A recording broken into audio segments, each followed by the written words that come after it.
Ang taong pinili ng Diyos, madalas may tatlong palatandaan sa kanyang buhay. Kung habang naririnig mo ito, ay parang nakikita mo ang sarili mo. Sandali lang, hindi ito nagkataon lamang. Unang palatandaan, mga pagsubok. Ginagawa mo na ang lahat ng makakaya mo, pero paulit-ulit ka pa rin nababangga sa mga hadlang. Nagbigay ka ng tapat na pagsisikap, nagtiyaga ka, pero madalas hindi pa rin ayon sa inaasahan ang resulta.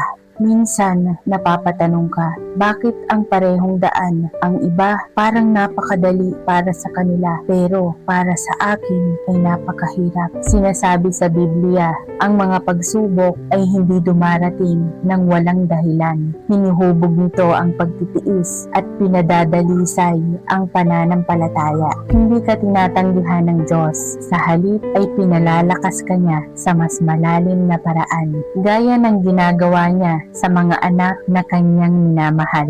Ikalawang palatandaan, kalungkutan. Kahit may mga tao sa paligid mo, madalas pakiramdam mo ay may kawalan sa loob. Bihira kang tunay na maintindihan. May mga bagay kang gustong sabihin, pero hindi mo alam kung kanino ito sasabihin. Nasa gitna ka ng maraming tao, pero parang hindi ka talaga kabilang. Nangako si Jesus na hindi niya tayo iiwan bilang mga ulila. Ang ganitong kalungkutan ay hindi nangangahulugang iniwan ka.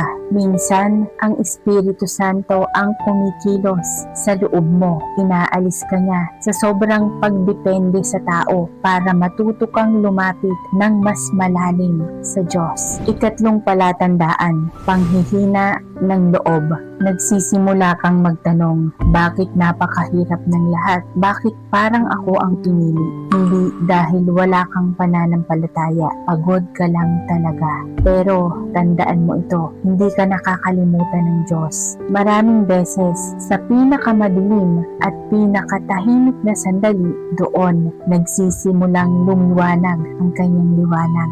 Sa gitna ng iyong mga luha at mga tanong, ang kanyang kamay ay matagal ka nang inaalalayan. Tandaan mo ito, ang mga pagsubok, kalungkutan at pakikibaka ay hindi laging sumpa. Kadalasan, yan ay mga tanda na ikaw ay hinirang at hinuhubog niya. Hindi ka itinakwil, ikaw ay tinawag mismo ng Diyos at siya ang patuloy na gumagabay sa iyo. Kung naniniwala kang hindi ka kailanman iniwan ng Diyos, isulat mo sa comment ang Amen at ibahagi mo ang message na ito sa taong nangangailangan nito. Kung nais mong matutunan kung paano manatiling matatag sa gitna ng mga pagsubok, tuwing gabi 7:30, mayroon kaming online Bible study at panalangin. Sama-sama tayong maghanda sa muling pagdating ng Panginoon.